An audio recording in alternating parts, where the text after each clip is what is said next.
Alright, the ECFA 8 qualifiers features 6 songs, one of each block difficulty from 9 to 14.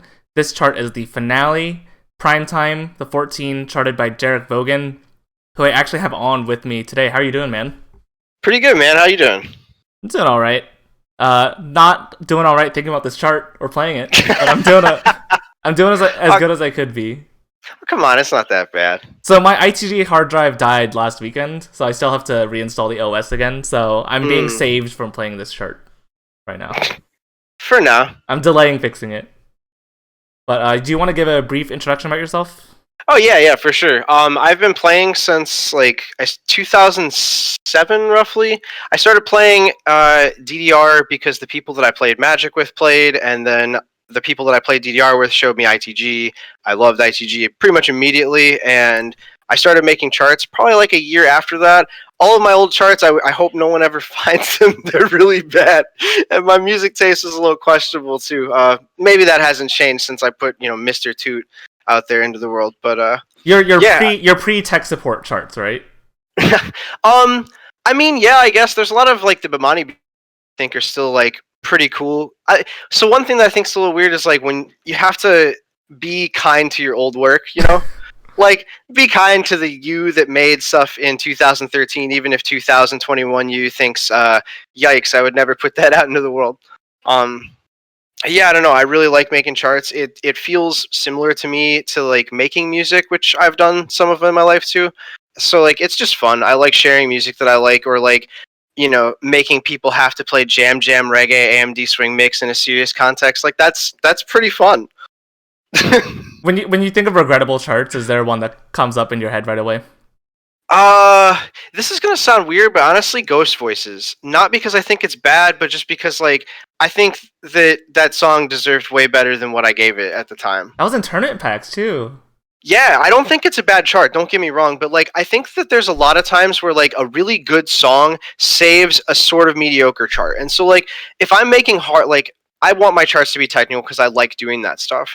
And I think like another example is like was it, I can't remember the name of the song now, but the Ariana Grande remix, the Blau remix. Into You. Yeah. I think I should have done a way better job with that chart, but the song was just so hot. And like it was competitively relevant, so like it was there. It got played, and that was cool. I would take a restep for that.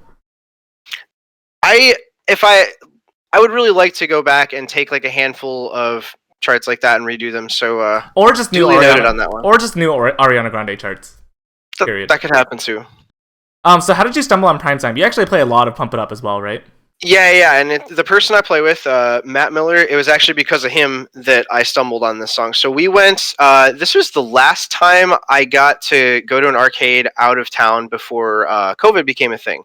And so I was down here in Columbus visiting Matt. We drove the hour out to round one in Dayton, and the DDR machine set up right next to the pump machine in such a way that it's actually a really nice layout. So it's like at a triangle, and you'll see Dance Rush is facing out this way, Pump is facing out this way, and then DDR is facing out this way. So you can see what your friends are doing, but you don't have to hear their audio just blaring at you.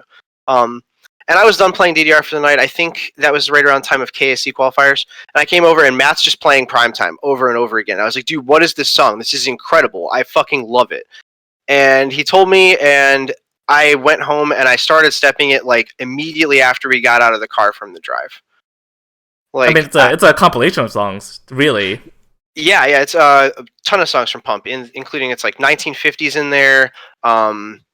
Anguished Unmaking is in there. Annihilator Method, Aklu, however you pronounce that song. A lot of hard shit. Yeah. All of those songs are very good on their own, and then the way this is mixed is just great. What do you feel like is harder between the Pump charts that you play for this versus the ITG chart that you made? I mean, there's a lot more tech going on. So like, just because there's so many more things you can do with the fifth panel, like in the harder charts during the section where it's like da da da da da da da da, I don't remember which song that is. But during that section with the brackets in Pump, it's a 16th stream the whole time with brackets put in on the same spots. And so you're just like expending more energy, and then like the ending, because the last song Aklu, it has a D26 of its own, and the ending is basically the same. It's notorious for most of the chart is not too bad, and then the end is ridiculous. Like Matt hasn't really gotten that close to passing it when you compare it to the fact that his score is like 16 misses. Because he can basically full combo the entire chart, but the end is just so over the top difficult. It's like anchor brackets, like bracket drills at 200 into like these weird freeze arrows in the 16th. So like you're probably gonna fail on that. And that's like the main difference is like the hard sections are quite a bit harder. I mean, you drew a lot of inspiration from that chart, right? Or some things here and there.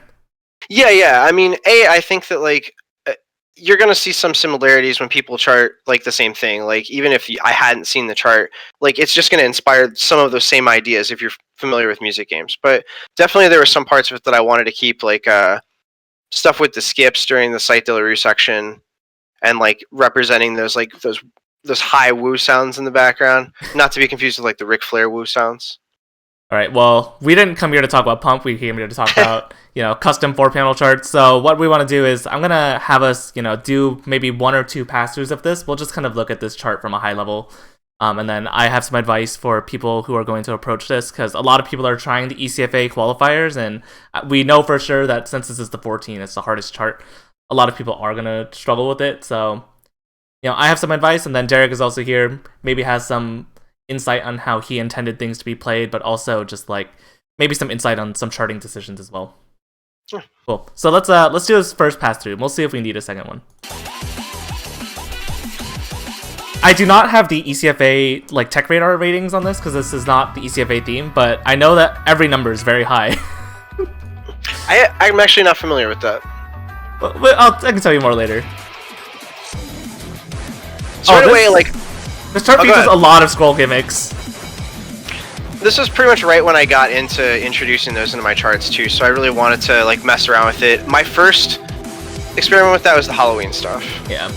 And this part right here, like I wanted those brackets on the big crash hits, but like this is the start of the song, so you don't want it to be patterned out too tough. Like, and these sections musically, like it's not doing a ton. Like I want those turns because there's that really high note in there, but I wanted this part to mostly feel like you're still breaking into the song.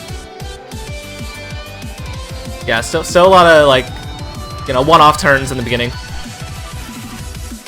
And then during this section, you've got these little brackets, the drills on the left, right, that lead into it.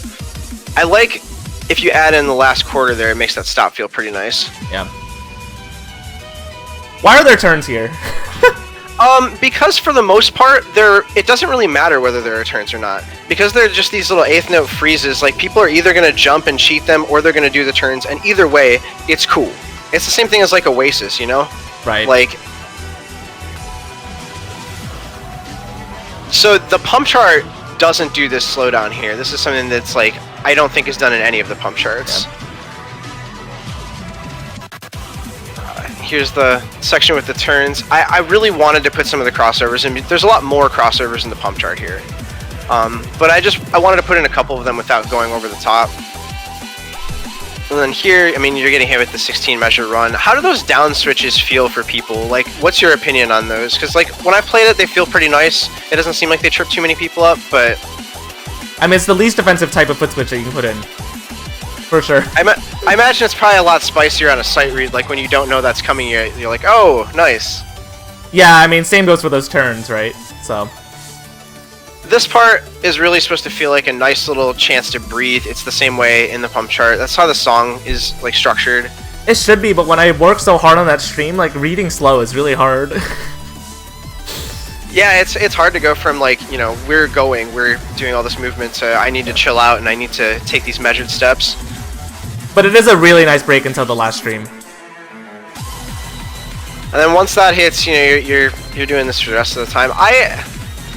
I put those anchor runs in primarily to just kind of follow the melody, and because like that's not a pattern you see used a lot in ITG. Like people don't really use those very often, and I know they're not necessarily people's favorites, but like it is a technique, and I wanted to put it in there because at that point this chart pretty much has like every kind of technique in it at some point. I don't even remember how many points this is worth, but I think it's over 9,000. It's nice. Brutal. Should we do another pass through? That's up to you. I'm down to either talk about individual sections or, I mean, we can comment on it again as we're watching it as well. Yeah, let's do another run through, and let's gonna pause where there are things kind of worth talking about. So. Oh yeah, so you don't know anything about the tech radar values? No, not at all, actually. Okay, so I don't know what the values are for primetime, so we'll have to look them up, or I'll put them in the description or something. But there's basically the block rating, as usual, which you've put as 14, and then the ECFA team agreed with that, so they kept it as 14. And then there's 5 other values. Those values are rated 1 to 10. It is speed, technique, movement, rhythms, and a 5th one that for some reason I don't remember. Speed, technique, movement, rhythms. Oh, stamina. Stamina's the Stamina. last. Oh, Stamina's okay. the last That one. makes sense. Yeah. So, and then it's only rated 1 through 10, but you can think of the block difficulty as a scalar on that. So it's really, how does it rate in stamina relative to other 14s? How does it rate in speed relative to other 14s? Anyways, let's do another pass through, and then we'll kind of pause at things that we feel like are noteworthy. So I'll have some things that are kind of chart advice on how I would approach things, and then maybe you have some insight on how you decided to chart certain things as well. So for sure. Do you write charts now too? I do not write charts. I write some charts. I wrote one to Fergalicious, and I've kept it to myself. I would love to check that out. Something I've talked a lot about with brackets is that, especially in charts like this, you really have to think more about your foot placement. I feel like a really big problem when people are doing brackets, and I guess it's maybe a problem with if you have undersensitive pads as well, but people feel a need to like stomp into the pad in order to execute a bracket. And in a chart like this where there's just brackets all over the place, it's really going to slow you down and really limit like the fluidity of your motion if you're stomping them out. So really focus on placement and try to relax when you're executing those. One of the things that I do that helps me out with those sections is just like if I know brackets are around, I sort of arch my foot down just a little bit. Like my toe is pushing into the toe box of my shoe so that I may be going over that bracket. And like if it also helps, like try to visualize like what it looks like for your foot to hit that bracket. Because like if you can imagine what it looks like to hit that and you can get that sort of into your brain, instead of having to devote a lot of like your active attention to where your foot goes, it's sort of just passively stored in your brain. This is the position to hit a bracket. This is where my foot wants to be if I'm hitting a bracket. And like it's not going to be natural at first, but the more you do it, the easier it gets, And I think don't even be afraid to like literally stop the game and just, hold onto the bar, look down at your feet and look at where your feet should be in order to hit a bracket. And see how that feels. Do the exact same thing with the game paused entirely, and do the same thing, but move your foot and while looking at the screen or something, so you know how it feels to move your foot into that location without looking at the pad as well. For sure, I feel like you even see like players maybe do that at events sometimes, right? Like before a chart starts, they know that the tournament chart has this tech in it, and you might see them grabbing the bar while they're waiting for their opponent to finish mods, looking down at their feet and imagining what that tech is going to be. Yeah, just making sure that they can still hit it.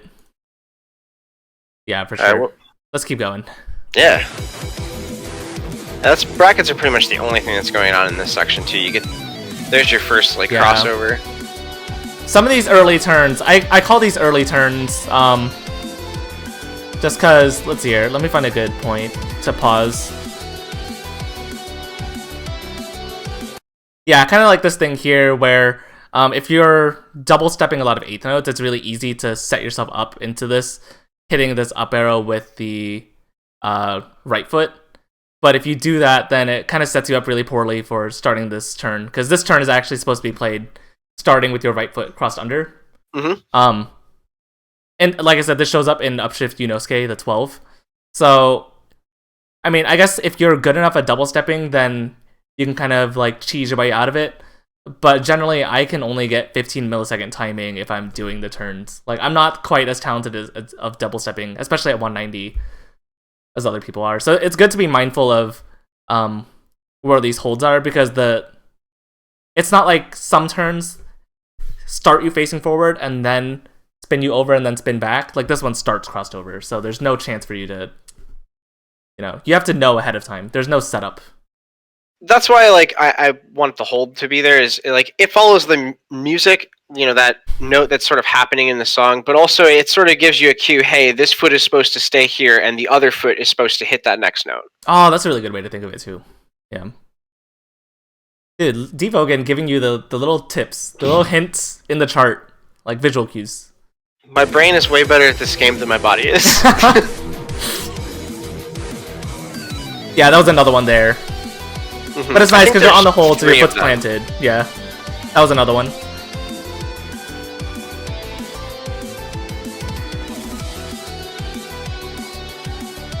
Actually, I think there's only 2. Oh, no, because there's one more there. Yeah. It doesn't start you crossover on that one, though. You get a chance to lead into it. Same thing with the brackets here. Just stay relaxed. Don't try to pump them out.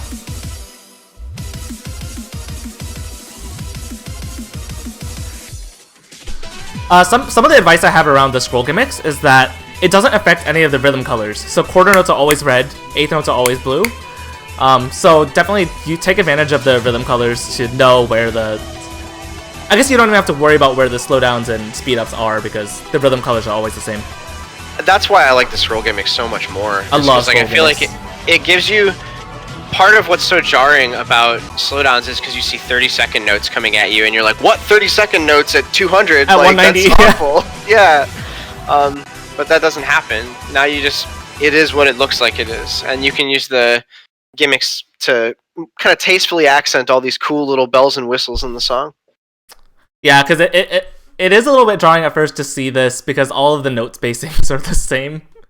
But yeah, you just use this visual cue to know that these are 2 eighth notes. So yeah, no need to, I guess, play this at the same speed as whatever was coming before. I think maybe that's Gothic Resonance is the song from Pump It that is there. Back into the 1950 slowdown.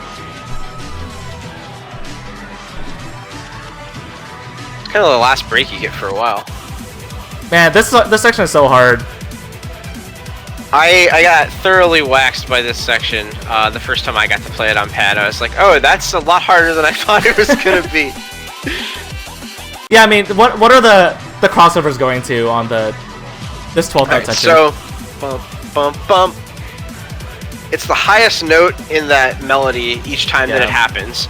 And I wanted the crossover to not be on a bracket, obviously, because hitting the crossover brackets, I don't know, that doesn't usually feel very good to me, but maybe I just haven't been shown the right tech to hit them yet, too. Yeah, my advice with crossovers going into brackets, not crossover brackets, but just crossovers going into like forward-facing brackets, is that when you're doing turns, it's really easy to lose your body orientation. So like hitting brackets just facing forward is already a challenge of its own.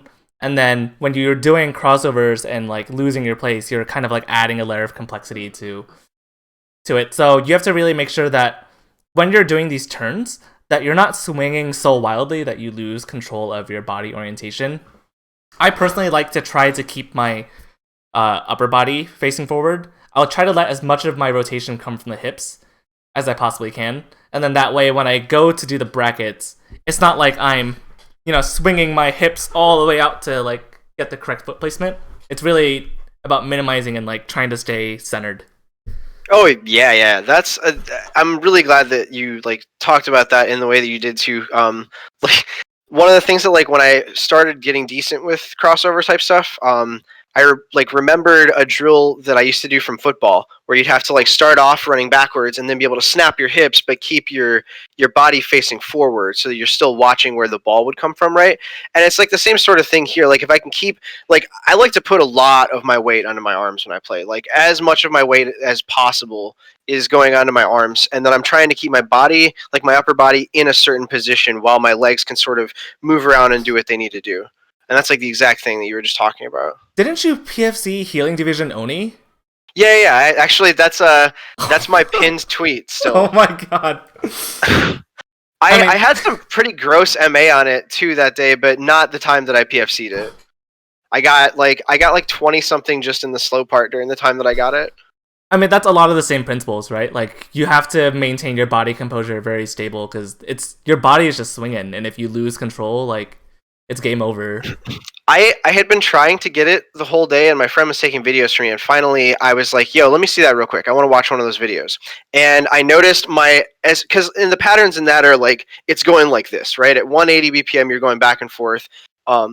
And I noticed what happened was my foot was, every time I was doing the pattern, it was going a little less far over. And so by the end of the run, it's just not quite hitting that arrow, and I'm getting a miss. So I was like, if I just throw myself more into the first one, I'll drift and I'll still be on the arrow at the end of it. I PFC'd it literally the next time after I watched the video. Man, dude, that chart is so crazy. I don't know if I've ever even come close to getting anything decent on that chart. Well, it's like everything else. Once you practice it, it's not as bad. I feel like, especially if you're playing like Turning Point and getting ridiculous scores on stuff like that, then you could probably do better on healing DVogan Oni than you think. It's been a long time. Anyways, let's keep looking at this chart. Surprisingly, I don't actually have that many more tips. I feel like a lot of it is just focusing on crossover fundamentals and not stomping out on brackets. And I feel like the rest of my advice is just around understanding the pacing of the chart and kind of taking advantage of the breaks that are given to you. So for example, this stream, there's nothing crazy going on other than like the foot switch and maybe some turns at the end. But I think it's important to know that up until the ending, like this is as hard as the chart gets. And then you get a break after this, so it's actually okay to expel a lot of energy on this because you get a break. I really want you to be like incentivized to go super hard during that part, because musically it's just so like high energy. And then yeah, you get this nice break here to breathe. I'm always really happy when this part shows up and I'm playing this song, regardless of what game. Yeah, learning how to keep your composure and recover in breaks is a really important skill set. So, and then hopefully you recovered enough to do one more run. That's your last breather for the rest of the song. How do you feel about these patterns when you're playing like the anchor stuff? I'm personally not happy about it because it comes straight out of a bracket. I think in the modern meta, with the way people have modded their pads, moving patterns are generally better. Especially up arrow anchors are like pretty tough. But I also firmly believe in the get good philosophy. You know. I mean, it's not like it's that offensive, you know, and it goes with the music. There's not much for me to complain about with that. But yeah, I would never include patterns like that in like a stamina chart, but here in a tech chart, I feel like there's a place for it sometimes. I think even in a stamina chart, that's not wildly offensive. But yeah, like I'm just looking at this density graph, you know, so this break is pretty generous. It's almost like 10-15% of the song, you know? So up until this first stream, it's totally okay to just go hard, take a breather, and then finish strong going into the end. I think if anything, it's probably more important to figure out how you're going to pace yourself leading up to the first stream. But then once you get past that first stream, dude, just take it home.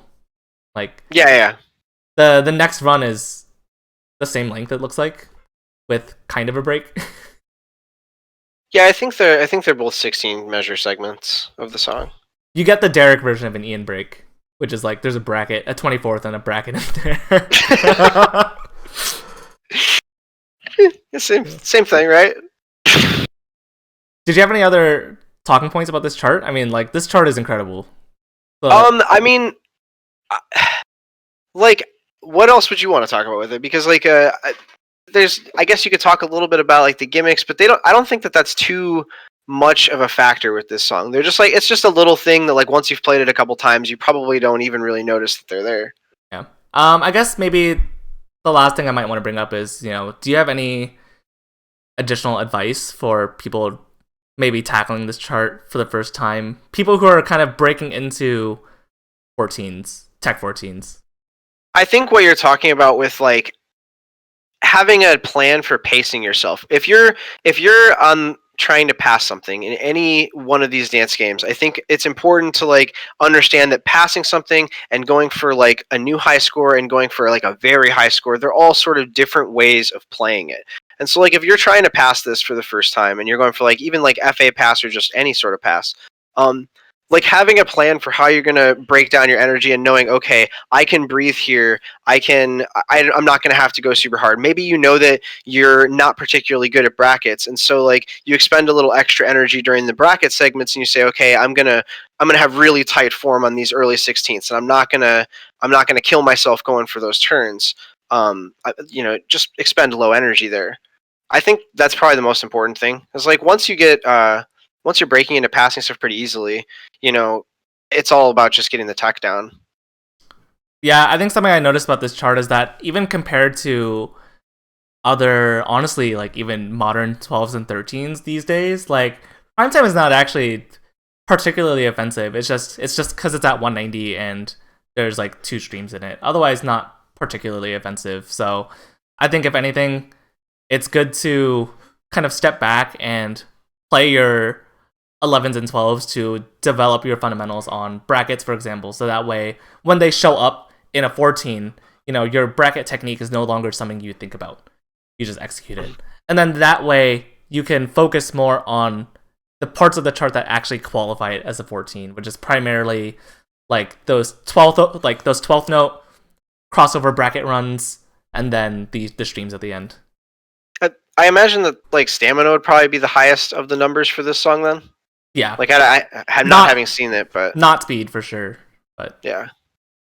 Yeah, it's one of those things where, if you're playing 14s, you want to be focused on problems that are relevant to playing 14s. You don't want to be still thinking about crossover fundamentals or bracket fundamentals, because a lot of those things should be established by the time you get to that block.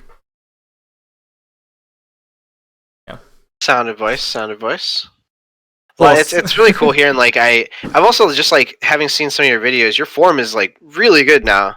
Like, super tight every time I've seen you post a video or something. So, like, getting advice from somebody that's developed form like that is probably going to be pretty helpful for people, I would imagine. I appreciate that a lot, because it's gotten way better over the course of a year. My form did not look like that 1 year ago. It's crazy what, like, a year of playing a lot can do. Yeah. So, anyways, that was Primetime. Thank you, Derek, for jumping on. Yeah, for sure. Thanks for having me. It's been fun. Yeah, I'll catch you guys next time.